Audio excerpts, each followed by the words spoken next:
En diciembre de 1905, cuando la revolución alcanzaba su punto culminante con la insurrección de Moscú, el Soviet de Petrogrado fue atacado y disuelto. Los obreros armados ofrecieron resistencia durante 9 días en Moscú, pero el gobierno zarista terminó sangrientamente con la insurrección.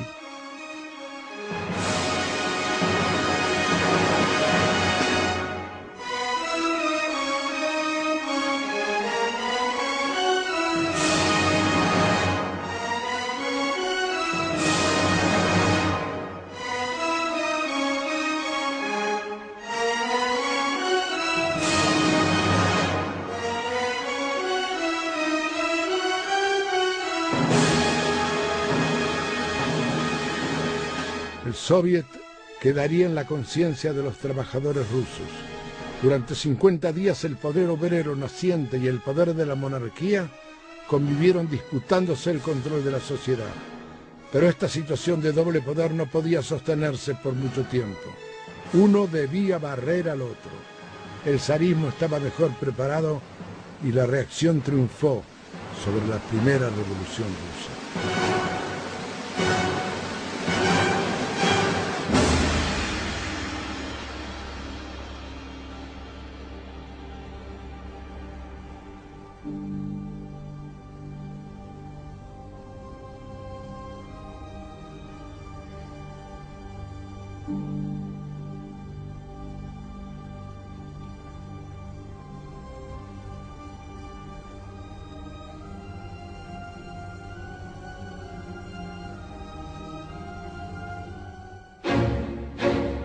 León Trotsky fue militante revolucionario desde muy joven.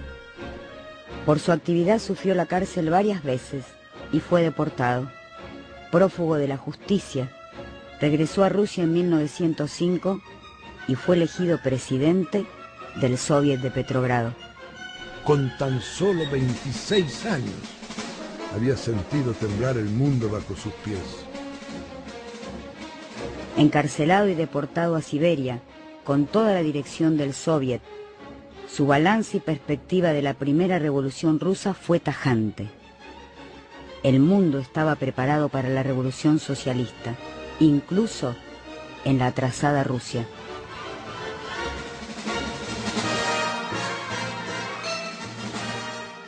A la dictadura del capital, dominio de una minoría explotadora, había que oponerle la dictadura del proletariado, el poder de las clases oprimidas y explotadas.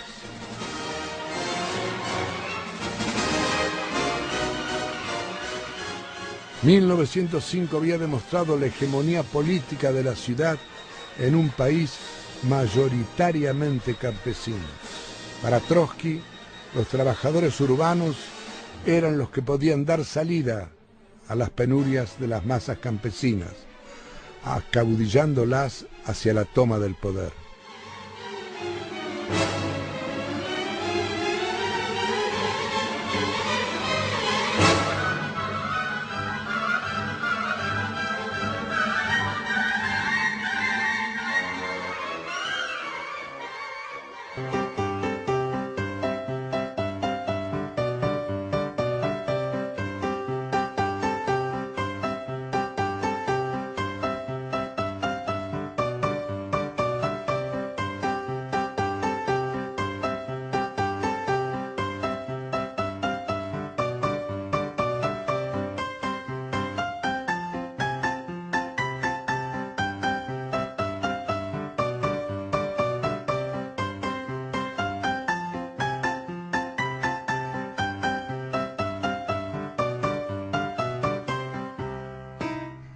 Enriqueciéndose, zampando y durmiendo, el capitalismo se hinchó, se puso obeso, y obeso se tumbó en el camino de la historia, en el mundo, como en su propia cama.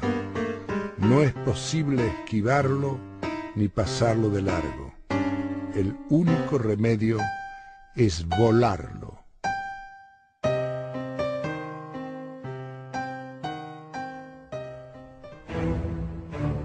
El capitalismo implica competencia. En 1914, la competencia capitalista adquirió una nueva dimensión. La concentración de la producción y del capital fue creando grandes monopolios que comenzaron a desempeñar un papel decisivo en la economía. La fusión del capital bancario con el capital industrial dio vida al capital financiero. Un puñado de estados ricos y poderosos compitiendo entre sí por el control de las materias primas, de las rutas comerciales y de los mercados, comenzaron a saquear el mundo.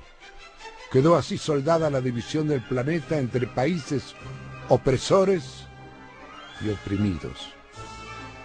Creció la rivalidad entre los viejos imperios coloniales y los nuevos que se estaban desarrollando. La economía se volvió política y la política estrategia militar. En su disputa por el control global, sumergieron al planeta en la masacre de la Primera Guerra Mundial.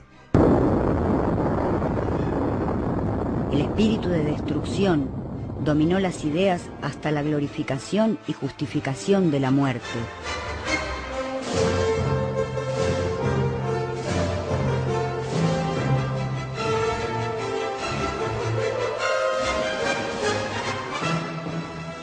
Nació el imperialismo moderno. Se abrió una época de guerras, crisis y revoluciones que llega hasta nuestros días.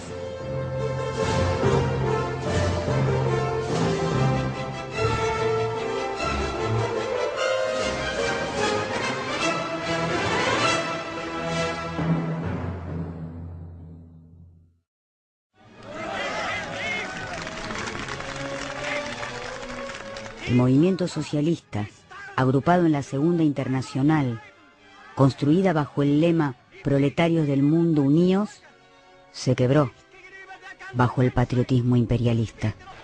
La socialdemocracia alemana encabezó la traición. Con su fuerza formidable de 2 millones de miembros, 111 diputados, grandes sindicatos y una docena de diarios, había confiado más en las leyes del Estado que en la fuerza de la clase obrera. Los socialdemócratas declaraban que se podía llegar al socialismo por la vía pacífica, mediante la progresión de reformas parciales. En 1914 todos los parlamentarios socialdemócratas votaron a favor de la guerra imperialista y sus sindicatos firmaron la paz social. Solo se opuso uno de ellos, Karl Liebknecht, quien terminó preso. Esa era la proporción de cordura cuando hasta los socialistas tomaron el fusil en defensa de su patria y sus patrones.